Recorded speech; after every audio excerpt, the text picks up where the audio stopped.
Oh my Yay! God. I tried 4 times and I was just about in tears. Thank you for being patient. Okay, I am here. I'm a real person. Here's my real book. Thank you so very much. If I just, anyway, yeah, I'm a writer. I'm not a social media person, but I've written a fabulous book and I am so thrilled to be here. Queen of the Owls is the story of a woman's search for self behind all the roles that we play, mother, wife, sister, daughter. And what's very cool is it's framed around the art and life of Georgia O'Keeffe. And you can see one of my favorite paintings on the wall. So, and I feel really honored at the reception the book has gotten. Everyone I've showed it to has said, powerful, must read, liberating, stunning. So it's been just the best journey. And now that I'm finally on your show, I can relax.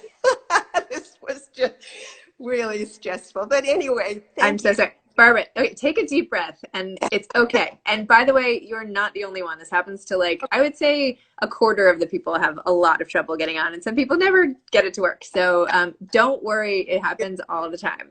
Thank And yesterday I did one of these with somebody whose face was frozen in the screen the whole time. So it's fine. And you. I at least anticipate these things to happen. I'm sure anybody watching would too. So don't even worry about it. Good. Well, as moms, we learn to do 6 things at once. So recover quickly, right? Do keep going. But yeah, I mean, this is a book for women. The protagonist is not me, but emotionally, I had to go to every place that she went to, right, in order to be able to write it. So, what can I tell you? What would you like to know? So, what were some of the places you went that were the most challenging for you to have to sort of relive, even on an emotional basis, if not factually? Yeah, well, the protagonist is somebody who spent her life thinking of herself as a brain, a bookworm, and that's the owl thing. And there are no owls in the book, by the way. So she kind of neglected, denied, avoided her body, her sensuality, her beauty. So I had to go back to the place where I knew exactly what that felt like. I mean, I remember when I was in junior high and I had my girlfriend ask my heartthrob, Bill Kingery, what he thought of me. And he said the worst answer ever. He said, "Oh, Barbara, she's a brain," right? So I wanted him to say she's a fox. But so all of the self-doubt, the not being willing to embrace my whole female self. So yeah, I had to go back there. I'm sorry. Well, I'm Bill can just, I That's wonder right. what happened to him, right? Forget Yeah. him. And by No, the way, if someone called my daughter a brain, I would be like, yes. it's, we always want to be the thing we're not, right? So in a way, it's the interesting part of the book is that her sister is the opposite. So each of them has to embrace the part that they haven't nurtured, right? So whatever the part of you is that you have neglected, that's the part you need to own in order to be this whole person that, of course, we all long to be. We just want to, we do all the right things. We take care of our kids and our parents and our jobs, but there's something else that is needing to be um, found and lived. Wow. And so what made you write this book? When did you Uh, decide to write it? How long did it take? What was the whole, tell me about it. Well, it was really funny. This book found me. I mean, it came out of this void. I was working on another book that I had invested a lot of time in. That thing, it's sunk costs, right? When you have the car that you keep repairing because you don't, yeah. And so I signed up for this course that was going to be a year long with this writing mentor. And I went to the first session and I realized, this isn't going to work. I got no story. Mm. So I was just empty. And all I can tell you is in this emptiness, this story really came to me, and it was very organic. And it only took me a year, which included all my O'Keeffe research. I mean, I went to visit her homes, I went to Abiquiu, I went to art exhibits, I talked to people. So somehow this was the book that I needed to write. Wow. And Yeah. it just like flowed out of you.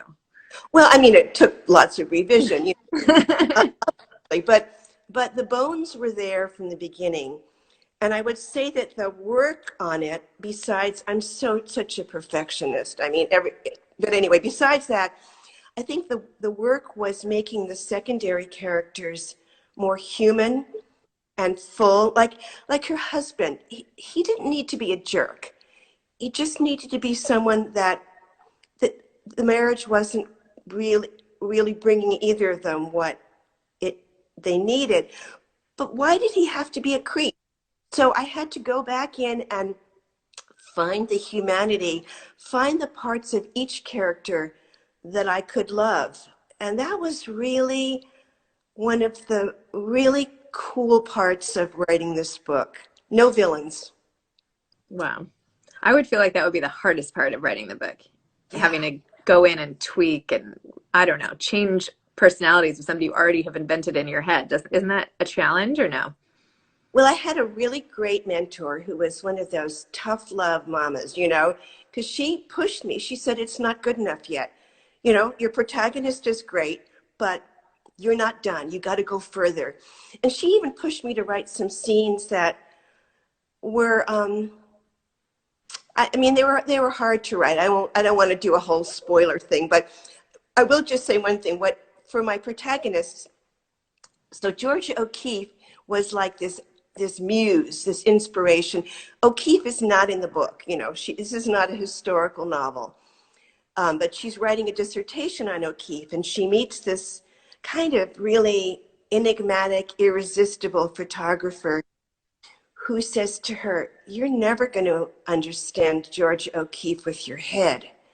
You have to get into her skin. You have to feel what it's like to be her."